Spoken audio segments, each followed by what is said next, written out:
चलिए हम स्टार्ट करते हैं। अभी तक हमने परफॉर्मेंस मैनेजमेंट, परफॉर्मेंस अप्रेजल को देखा है, ठीक है। देन हमने कि कौन कंडक्ट करता है परफॉर्मेंस अप्रेजल, कैसे क्राइटेरिया सेट किया जाता है, ठीक है, क्या इसके इफेक्टिव कंपोनेंट्स हैं, ठीक है।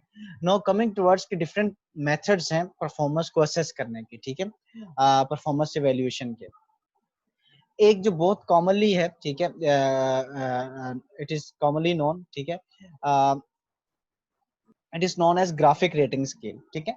ग्राफिक रेटिंग स्केल में क्या होता है कि आप एम्प्लॉय की परफॉर्मेंस को रेट करते हो बेसिकली जॉब ड्यूटीज पे और कुछ डिस्क्रिप्टिव कैटेगरीज कह लो या कुछ आइटम्स आप लिखते हो, ठीक है, जैसे आपकी उसकी जेडी होती है, ठीक है, और उस पे आप उसको इवेल्युएट करते हो कि आया उसने वो पूरे साल उनको सही तरह से किया या नहीं किया।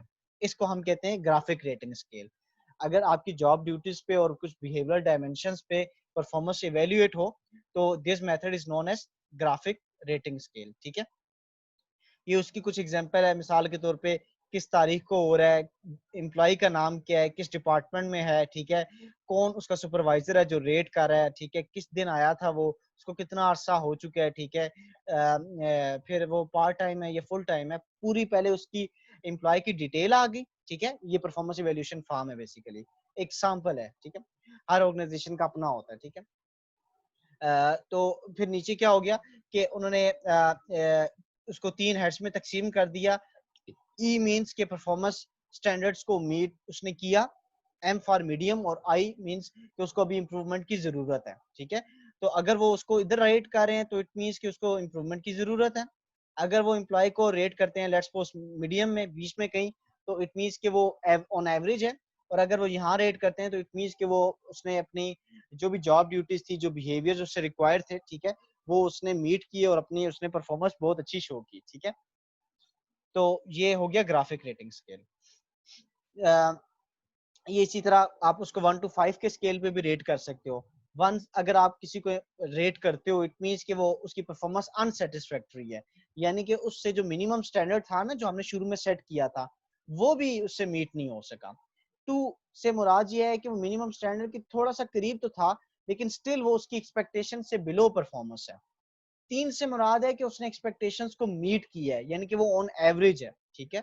4 से मुराद है जो उससे एक्सपेक्टेड था उसने उससे 2 कदम आगे जाके परफॉर्म किए, एक्सीड एक्सपेक्टेशंस, ठीक है।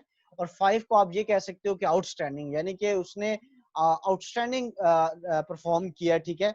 ना सिर्फ फाइनेंशियली कह लो यानी कि कंपनी को फायदा हुआ है बल्कि उसकी अपनी डेवलपमेंट हुई, डिपार्टमेंट बड़ा सक्सेसफुल रहा उस पर्टिकुलर ईयर में, ठीक है। तो उसको आप आउटस्टैंडिंग 5 का वो नंबर असाइन कर सकते हो, ठीक है। इट डिपेंड्स कि आप 1 to 5 पे रेट कर रहे हो, 1 to 7 के स्केल पे कर रहे हो या नंबर्स की बेस पे कर रहे हो। मिसाल के तौर पे ऐसा भी हो सकता है कि आप किसी को रेट करो 60, 70, 80, 90 की बेस पे।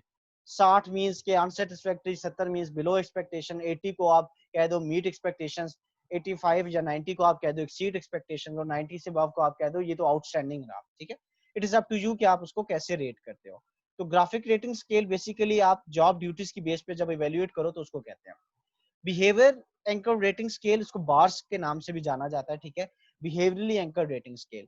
इसमें आप क्या करते हो, जस्ट करेक्टरिस्टिक्स को छोड़ के आप सिर्फ और सिर्फ बिहेवियर्स को लिस्ट आउट करते हो, ठीक है, और देखते हो कि उसने कैसा through out the year behaviours exhibit किए और उसकी कैसी परफॉर्मेंस रही।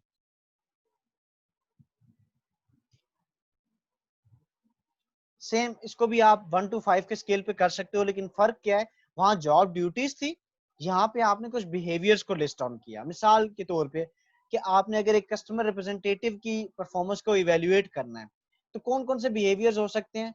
मिसाल के तौर पे जब कस्टमर आया तो उस पर्टिकुलर बंदे ने, सर्विस रिप्रेजेंटेटिव ने उसके साथ बहस तो नहीं कर शुरू कर दी, आर्गू तो नहीं करना शुरू कर दिया, लड़ने तो नहीं लग गया। अगर ऐसा किया तो उसकी परफॉर्मेंस अनसेटिस्फैक्टरी है। क्या उसने उसको डिस्करेज तो नहीं किया। अगेन ये 1 से तो बेहतर है लेकिन अगेन ऑन एवरेज भी ठीक नहीं है ये।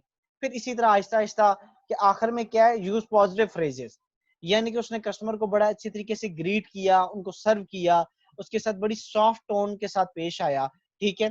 तो इट मींस कि उसकी परफॉर्मेंस आउटस्टैंडिंग रही, ठीक है। तो it is primarily focused on behaviours.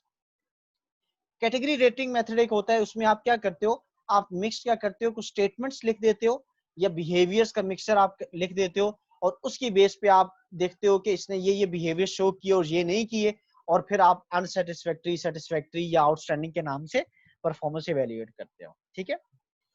Ranking आप कैसे करते हो, आप हाईएस्ट टू लोएस्ट की एक लिस्ट बनाते हो। जब सब एम्प्लॉयज को आपने रेट कर लिया, तो आप ऐसे कर सकते हो जैसे हम क्लास में करते हैं कि हाईएस्ट मार्क्स है 87, फिर 87 86 है मिसाल के तौर पे, फिर 81 है, फिर लेट्स सपोज 75 है, फिर 70 है। तो आप हाईएस्ट से लोएस्ट की एक लिस्ट बनाते हो, ठीक है, और उसमें लोगों के नाम या एम्प्लॉयज के नाम